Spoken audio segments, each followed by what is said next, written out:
Nessa manhã estudaremos, irmãos, a palavra do Senhor a partir do Salmo 150.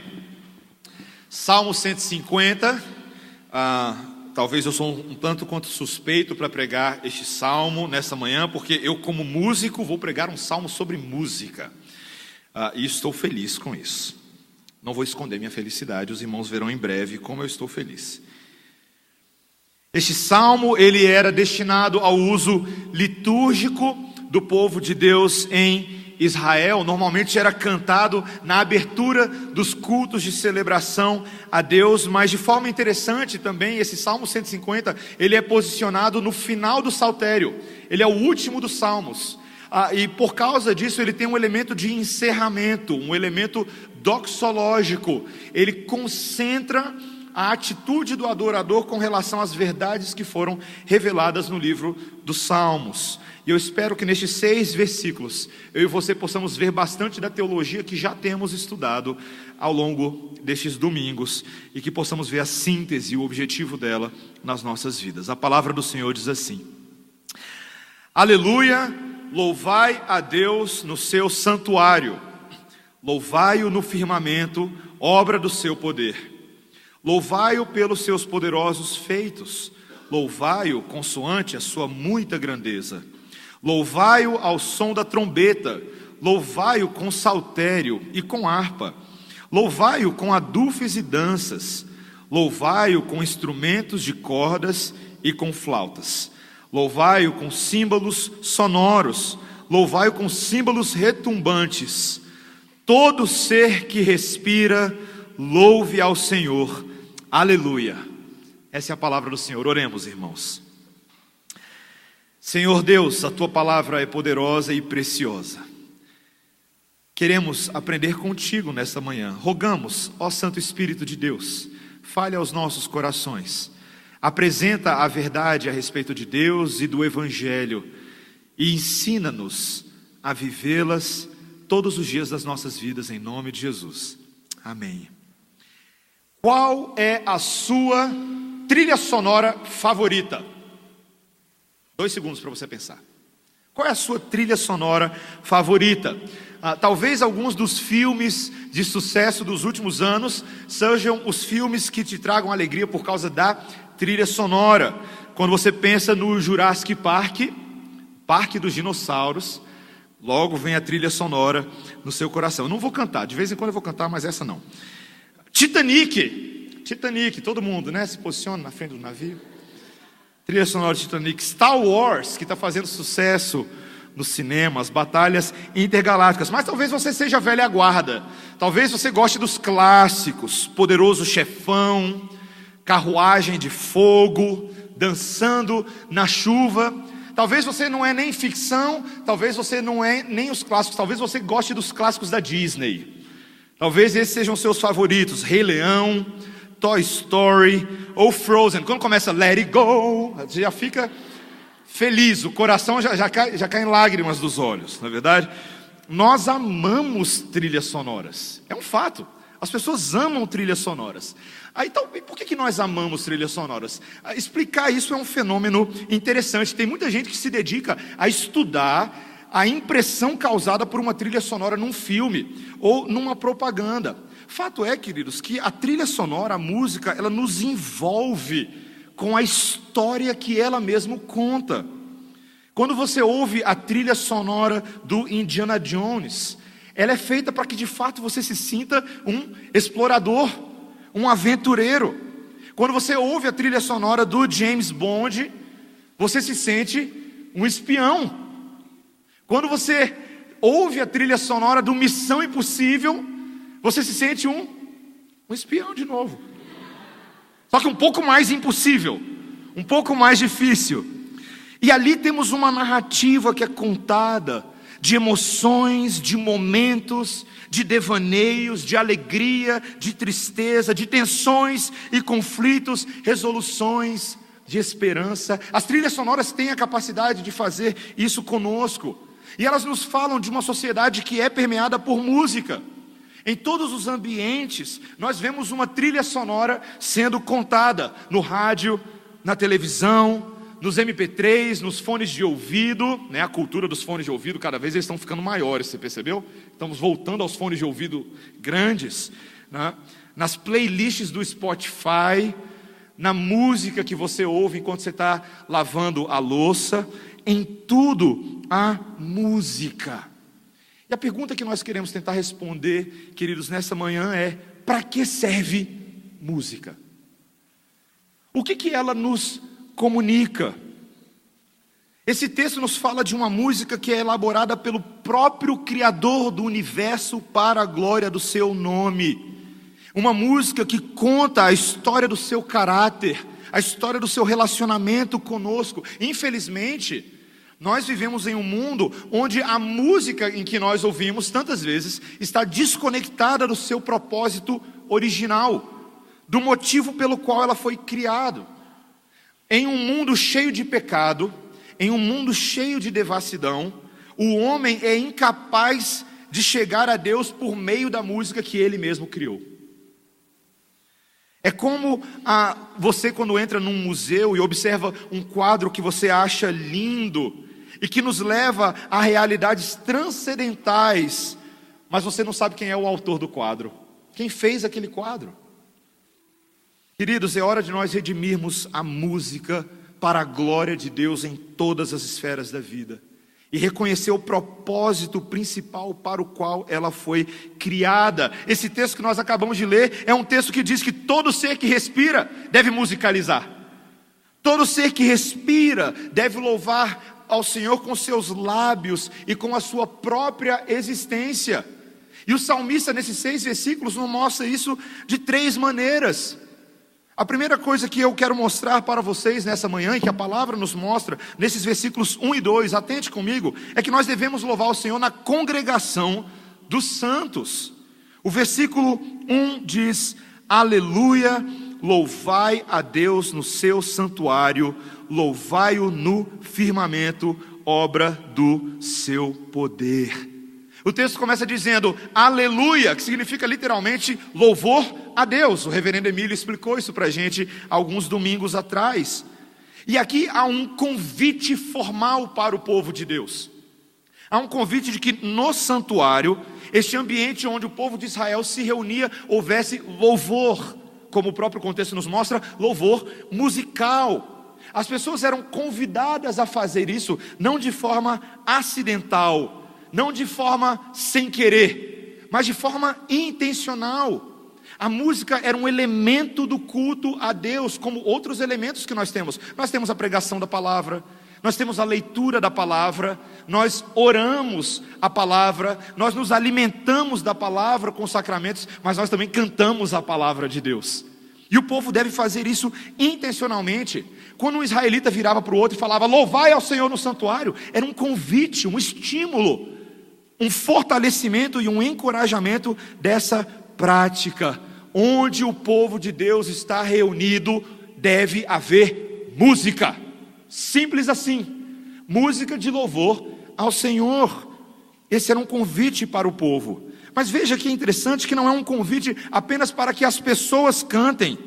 O versículo continua dizendo, no próprio versículo 1, louvai a Deus no seu santuário, louvai-o no firmamento, obra do seu poder. O chamado para louvor a Deus é um chamado também para que o firmamento louve, que os astros louvem a Deus, que a criação louve ao Senhor.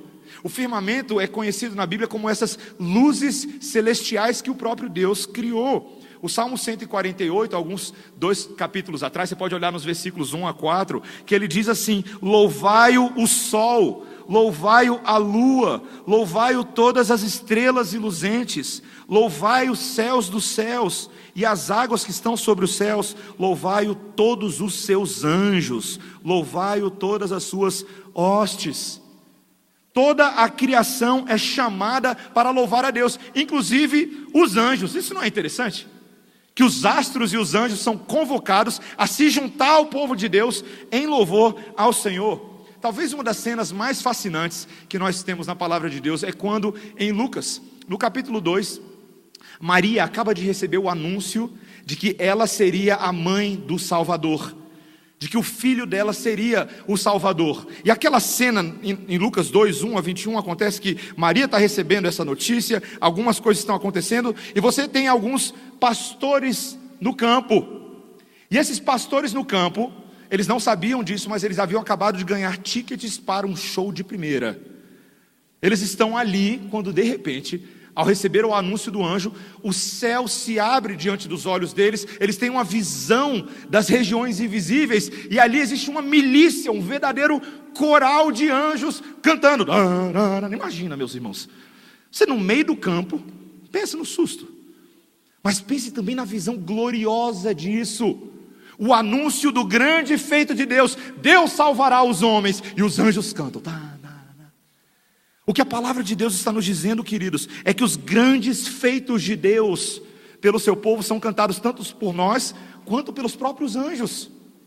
Aqui juntos estamos cantando e louvando ao Senhor com as suas hostes celestiais. É como se as vozes dos adoradores humanos fossem insuficientes para abarcar a grandeza dos grandes feitos de Deus por nós.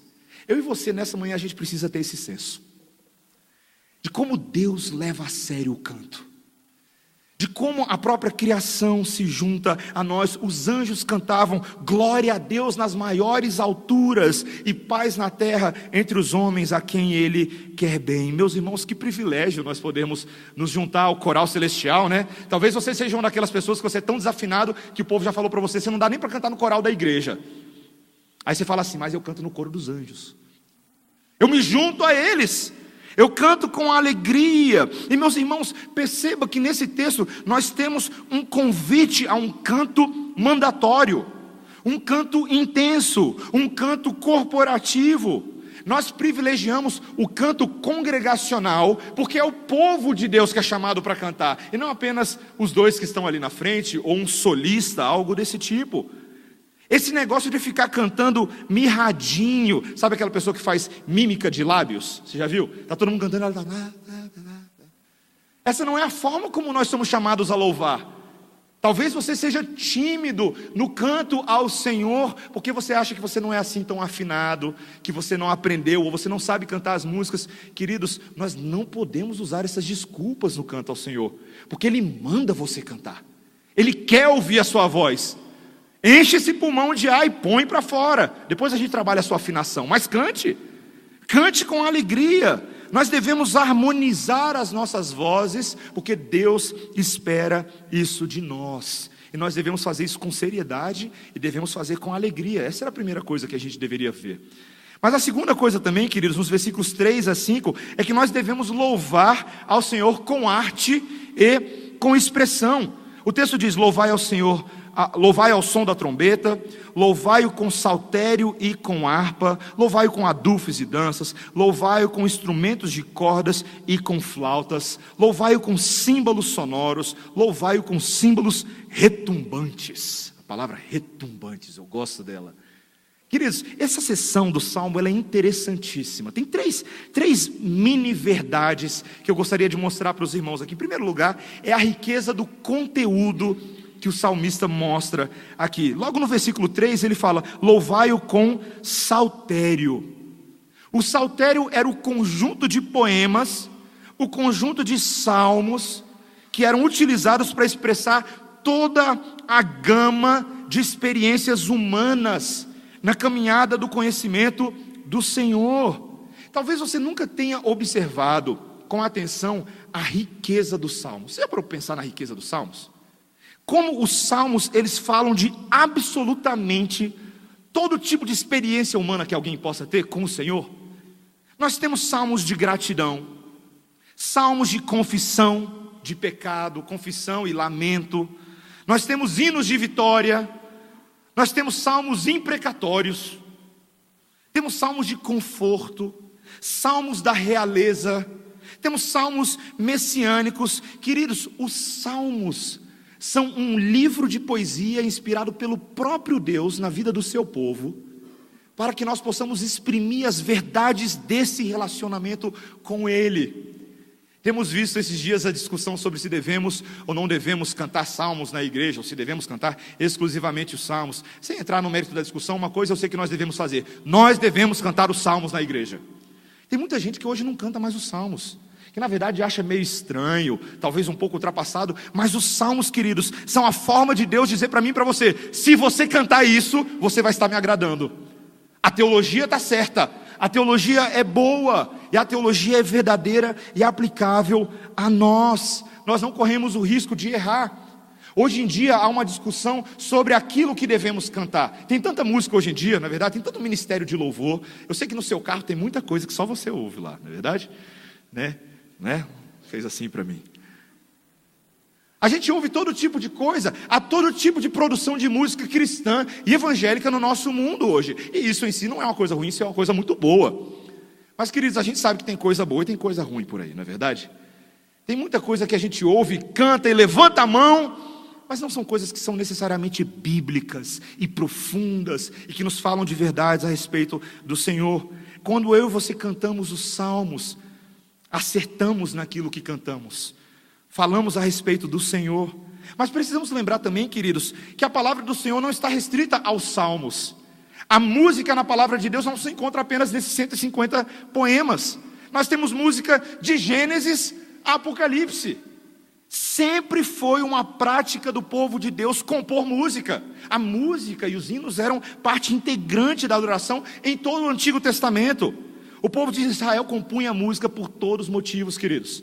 Quando você vai lá, por exemplo, em Êxodo 15, o povo de Israel acabou de sair do Egito, e Moisés reúne aquele povo no deserto, o mar afogou os egípcios, e ele se põe a cantar o cântico de Moisés, o cântico daqueles que foram agora libertados pelo braço forte do Senhor.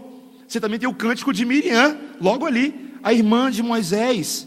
Você tem o cântico de Débora e Baraque, libertadores do povo de Deus. Você tem o cântico de Ana, que lhe é dado quando Deus lhe concede um filho. O Antigo Testamento está repleto de música. O Novo Testamento também. Você tem o cântico de Maria, o Magnificat, o cântico de Zacarias, o Benedictus. Você tem o cântico de Simeão. Você tem os cânticos citados pelo apóstolo Paulo, os hinos que ele usa nas suas próprias cartas. Você tem o livro de Apocalipse, que é cheio de cântico. Queridos, música não deve ser uma coisa que a gente faz apenas de vez em quando. Música deve caracterizar a vida do povo de Deus.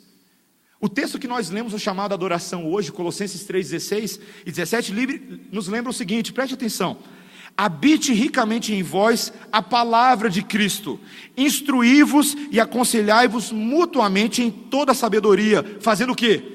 Louvando a Deus com salmos e hinos e cânticos espirituais com gratidão em vosso coração. Vocês perceberam uma coisinha aqui? Ele está falando: habite ricamente em vós a palavra de Deus. Como que você faz isso? Com música. Vocês perceberam isso? Quando você fala com salmos, hinos e cânticos espirituais, a palavra de Deus que está nessas coisas, a instrução do Senhor é trazida para dentro das nossas vidas. Eu não sei vocês, queridos, mas eu nunca precisei de pretexto para sentar na minha casa de vez em quando, ligar o meu teclado e começar a tocar alguma coisa e louvar ao Senhor. Eu estava falando com alguns jovens esses dias, como eu sinto falta de ver pessoas que sentam numa boa roda de violão simplesmente para cantar cânticos de louvor ao Senhor. Você já fez isso antes? Já viu como isso é gostoso? Talvez você já tenha ido para um retiro de jovens, um acampamento de família, e você já se sentou com seus amigos sem olhar para o relógio, simplesmente para começar a lembrar daqueles cânticos lá de Getúlio Vargas. Já fez isso? Já fez isso antes? Se não fez, está na hora de fazer. Junta com alguém. Ninguém sabe tocar violão. Você não precisa de violão, você tem a sua voz. Você lembra quando o apóstolo Paulo e Silas estavam presos por amor ao Senhor, por causa do Evangelho? Eles foram algemados, eles não tinham piano, eles não tinham teclado, eles não tinham nada disso, mas eles tinham as suas vozes e eles cantaram. Naquela prisão eles cantaram, e a prisão veio abaixo literalmente.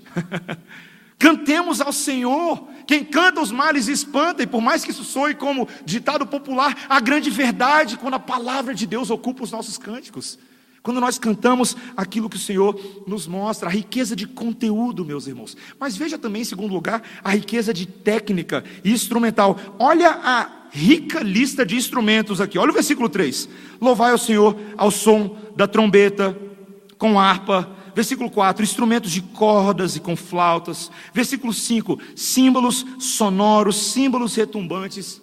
A gente precisa lembrar, queridos, que o rei Davi, ele havia introduzido na prática do povo de Deus, nos serviços do templo, nos serviços do tabernáculo, ele havia introduzido o uso de instrumentos. Quando você pode ler em casa com calma, em 1 Crônicas, capítulo 16, você vê lá que ele havia instituído homens levitas como ministros perante a arca do Senhor. A responsabilidade deles era o tempo inteiro cantar e exaltar cânticos de gratidão e louvor ao Senhor com as suas vidas e com a sua arte, com a sua habilidade, com a sua técnica. Eles tocavam instrumentos específicos. Por exemplo, você tinha lá Benaías e Jaaziel. Eles tocavam as trombetas, seria o nosso saxofone. Gostou do saxofone? Você tinha, por exemplo, aqueles que tocavam alaúdes e harpas. Asaf tocava os símbolos de bronze retumbantes. Era o baterista. Tem o pessoal que tem dificuldade com baterista aí, né? Olha o baterista dos levitas aqui. Ele tocava percussão. Você tinha uma banda completa. Você não tinha só, ali naquela época, o levita tecladista e o guitarrista distorcido, porque não tinha tecnologia. Mas o resto tinha tudo, queridos. E mais, havia também divisões vocais específicas entre os cantores. O rei Davi separa homens para que agora eles possam estipular os naipes vocais. Você tem os sopranos, você tem os contraltos, você tem o baixo, o tenor. Mas qual que era o motivo dessa elaboração toda?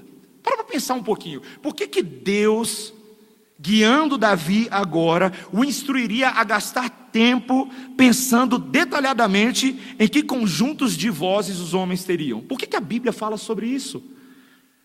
Meus irmãos, o próprio livro de Crônicas nos fala no capítulo 16, versículo 8, para que se fizessem ouvir com voz de alegria, fazendo conhecidos entre os povos os poderosos feitos de Deus. A habilidade musical desses homens exprimia alegremente a vida vibrante, elaborada, complexa, criativa do nosso Deus. E ao mesmo tempo essa arte fazia conhecidos aos povos os grandes feitos de Deus. Uau! Para pensar nisso. Para pensar como Deus se dedica a fazer conhecidos também os seus mistérios por meio da música e por meio da técnica. Sabe, nós conversamos isso com os nossos jovens músicos aqui da igreja. Temos vários músicos. E muitas vezes há uma discussão sobre o quão profissional um músico deve ser, né? Será que na igreja todo mundo precisa ter conservatório de música? A gente sabe que não é assim que funciona a vida da igreja. Em primeiro lugar, nós estamos aqui para servir ao Senhor com as nossas capacidades, mas ao mesmo tempo, eu falo com eles, é importante fazer com excelência, fazer bem feito. No último encontro que nós tivemos de músicos, eu conversei com eles o seguinte: para pensar. O pastor, durante a semana, em tese, ele gasta um bom tempo para preparar o seu sermão de 30 minutos, 40 minutos, 50 minutos. Ele gasta tempo fazendo exegese do grego, exegese do hebraico, lendo comentários, gasta tempo com a palavra de Deus para entender aquilo que ele vai comunicar à igreja. E nós sabemos que a palavra de Deus é o centro do culto ao Senhor. Não estou falando que os músicos precisam estudar grego, hebraico e aramaico. Mas será que eles não podem ensaiar? Será que eles não podem se esmerar? Será que eles não podem conduzir ao Senhor com beleza e com arte, como sempre foi próprio do povo de Deus? Sim, eles devem fazer. Lembrando que o princípio levítico não se aplicava somente aos músicos, mas a todos os serviços feitos na vida da igreja. Todo aquele que serve ao Senhor na casa do Senhor deve fazer muito bem feito, porque ele não faz para agradar a homens, à vista de homens, mas faz para agradar ao Senhor, que é excelente no seu ser, que é grande, que é glorioso e é belo. Você acha que realmente a gente pode representar o nosso Deus de qualquer forma? Não podemos fazer isso. Devemos nos esmerar, conversar, sempre procurar fazer melhor. Essa polifonia e riqueza sonora agrada ao Senhor. Se você toca violão, toque para a glória de Deus, faça bem feito. Se você toca teclado, se você canta, se você bate palmas, se você toca qualquer outro instrumento, faça com alegria. E veja que interessante, o versículo 4 fala de uma terceira riqueza, uma riqueza de sinceridade. Ele fala: louvai-o com adufes e danças. Esse aqui é o versículo que pega, né? Não sei o que vocês estão pensando aí. Ah, pastor. Olha aí, ó. Não são poucas vezes que as pessoas pegam o versículo 4a de Salmo 150 para defender uma espécie de ministério de dança na igreja, né? Vamos ter um ministério de dança litúrgica. As mulheres entrando com véus aqui, indo para um lado e para o outro, né? Talvez você tenha vindo de igrejas onde as pessoas fazem isso, né? Aí interpretam que deveriam fazer isso. Mas nós precisamos interpretar corretamente as escrituras, queridos.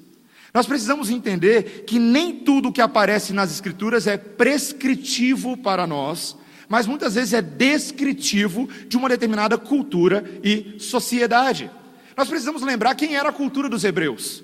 Os hebreus eram um povo, os judeus eram um povo que possuíam a dança como uma expressão cultural e social muito imbuída no dia a dia. Eles dançavam por tudo. Você é desse tipo de pessoa que dança por qualquer motivo? Por exemplo, se eu falo para você, o Flamengo ganhou do Vasco da Gama ontem, não dá uma vontade de dançar? Dá uma vontade de dançar, né? Fazer a dancinha da vitória. Mas tem aquelas pessoas que dançam no chuveiro, dançam quando estão no carro, cantam.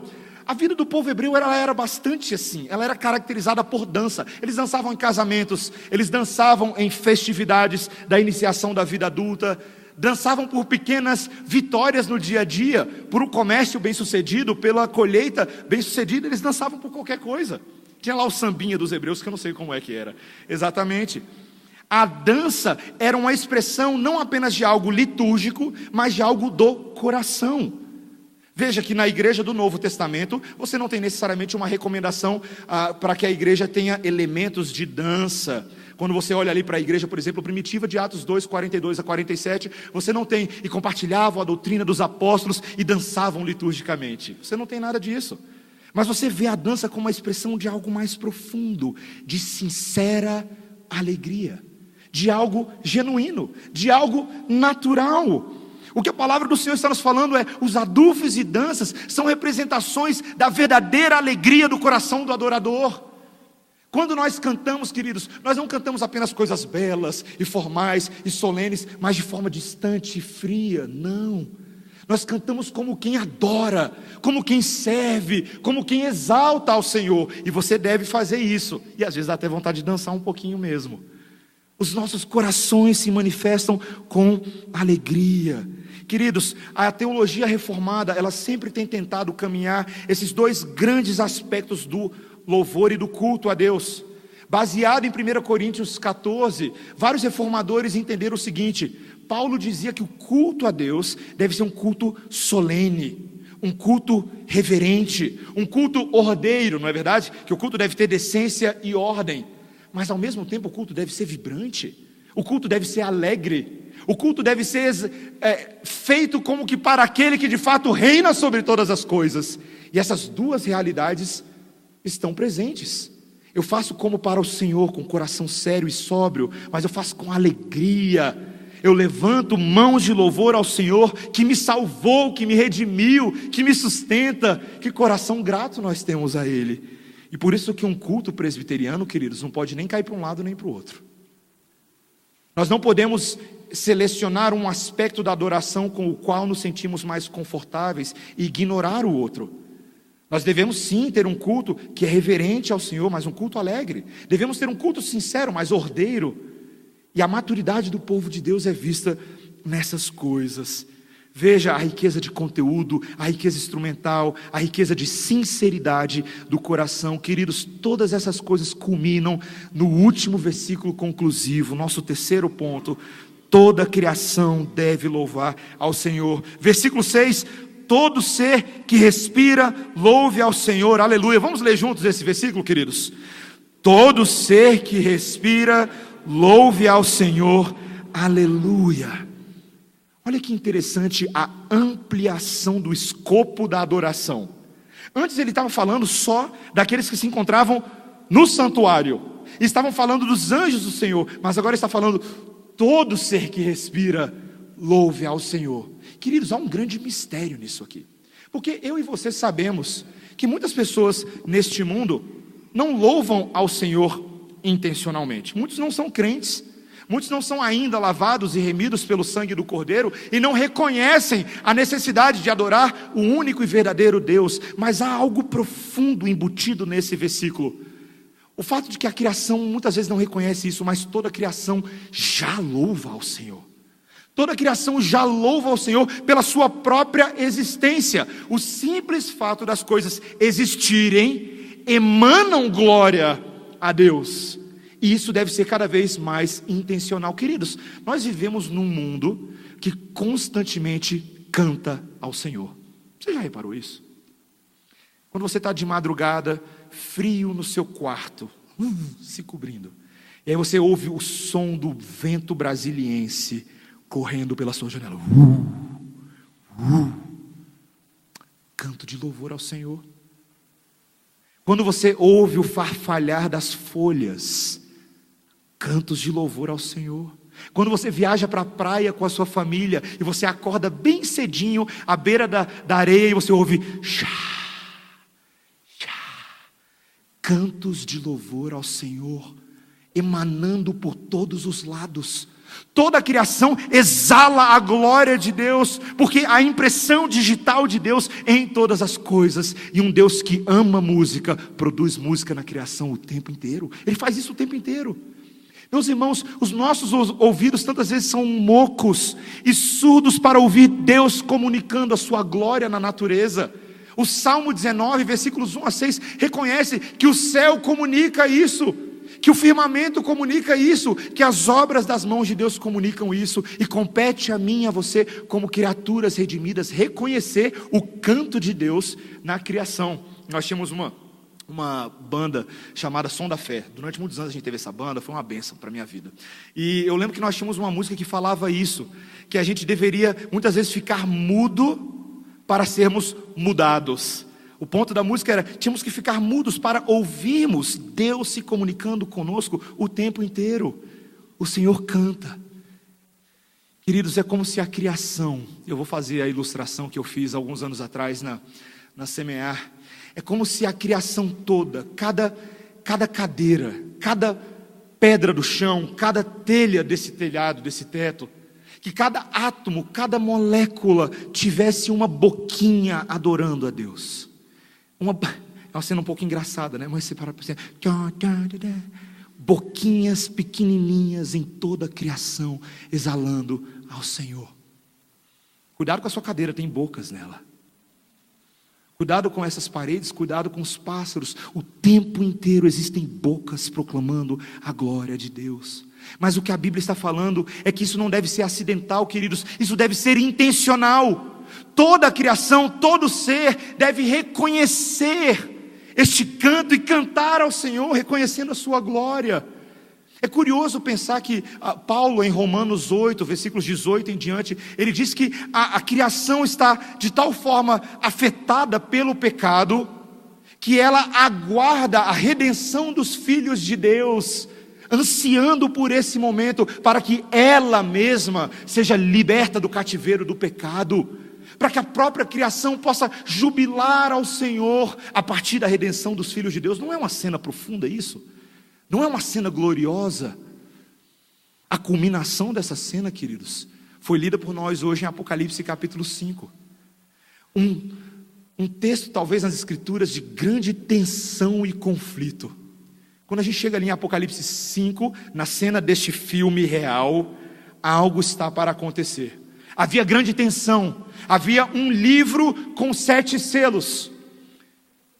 E era um livro que continha toda a revelação dos propósitos de Deus para o mundo, para o futuro, para o seu governo, seus julgamentos e a sua salvação.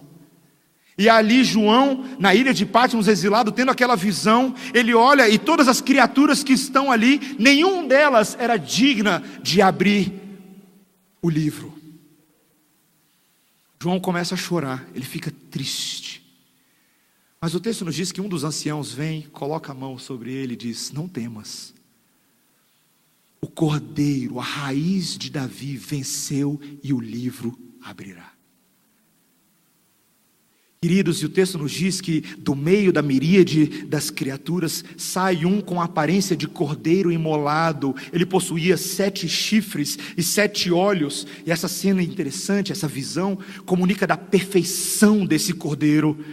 Esses 7 elementos que comunicam na Bíblia de Gênesis a Apocalipse a perfeição daquele que venceu e o livro abrirá. E ele pega o livro e ele toma o livro. E o texto nos diz que todos os 24 anciãos, os 4 seres viventes e todas as criaturas se ajoelham e começam a cantar. Os 24 anciãos, cada um deles tinha uma harpinha na mão e alaúdes e taças de ouro com incenso, que eram as orações dos santos. E naquele momento, naquela reunião escatológica, queridos, a música exalta a obra do Cordeiro. Digno é o Cordeiro que foi morto, que venceu. Queridos, que alegria, que Deus nos reunirá a todos nós, a todos os seres viventes, a toda a criação redimida, para todos juntos cantarmos ao Senhor. E se você ler Apocalipse 5, a coisa vai aumentando, a festa vai ficando maior. Primeiro começa só o pessoal que estava ao redor do trono, depois vai juntando gente, a ponto de João, ao término do capítulo, descreve: havia uma multidão incontável, uma série de seres de todos os cantos, todos louvando ao Senhor com alegria. Queridos, eu e você cantaremos para sempre. Você já parou para pensar nisso? E por que cantaremos para sempre? Aquele que nos salvou, aquele que pagou o preço. Queridos, eu e vocês precisamos começar esse ensaio agora mesmo. O ensaio está marcado e é hoje. Não há escapatória. Você está aqui para treinar e aquecer a sua voz para o louvor eterno que você vai cantar com todo o seu pulmão. Você vai cantar, e você vai cantar muito bonito, diga-se de passagem. E vale a pena nós começarmos a treinar agora. Queridos, o canto do povo de Deus é algo glorioso, porque exprime a verdade de um ser supremo que nos salvou e nos amou. Essa é a trilha sonora que eu e você devemos ouvir todos os dias. Nós devemos colocar os fones de ouvido da palavra de Deus, para que a nossa mente esteja ocupada com o conteúdo dos saltérios, dos profetas maiores, menores, dos livros históricos, da literatura sapiencial, dos evangelhos, das cartas de Paulo, das cartas pastorais, para que essa trilha sonora emane em forma de música constante ao Senhor. Essa deve ser a sua trilha sonora. Você vai para a academia com trilha sonora? Tem muita gente que faz isso hoje. Já experimentou ir para a academia ouvindo pregação? Eu tenho passado por essa experiência, já tem aí uns 2 anos. Ir para a academia ouvindo pregação é uma experiência curiosa. Está lá todo mundo malhando, eu ouvindo John Piper aqui: arrependa-se, arrependa-se. Mas que música tão superior do que aquela música que está tocando na academia. Pô, pô, pô, pô. Um monte de palavras que ninguém entende. É engraçado, né? Brasileiro cantando música em inglês, não entende nada. Não é. Mas a palavra de Deus nós entendemos. Nós podemos entendê-la porque o Espírito Santo fala e aplica a nós. Experimenta fazer isso. Experimenta transformar a trilha sonora do seu dia a dia por tempo de música com a palavra de Deus. Faça isso nos seus cultos familiares.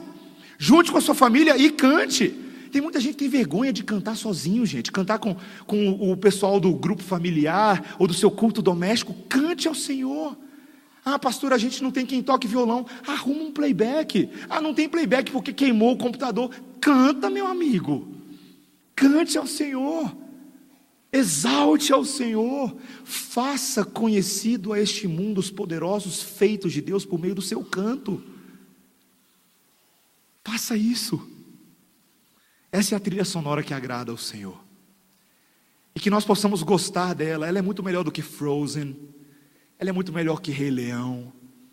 O cântico dos remidos do Senhor é incomparável, queridos. É incomparável. E que Ele nos alegre e que nos abençoe no canto do Cordeiro. Amém? Vamos orar, irmãos. Senhor Deus, nessa manhã, Nós somos chamados a louvar e adorar o Senhor por meio do canto, por meio da Tua palavra que nos incita, nos estimula e nos ordena a fazermos conhecidos os Teus feitos por meio das nossas vozes, dos nossos instrumentos e, acima de tudo, Deus, por meio de uma vida santa e redimida. O Senhor nos salvou para que os acordes da nossa santificação sejam um testemunho da Tua glória em nós.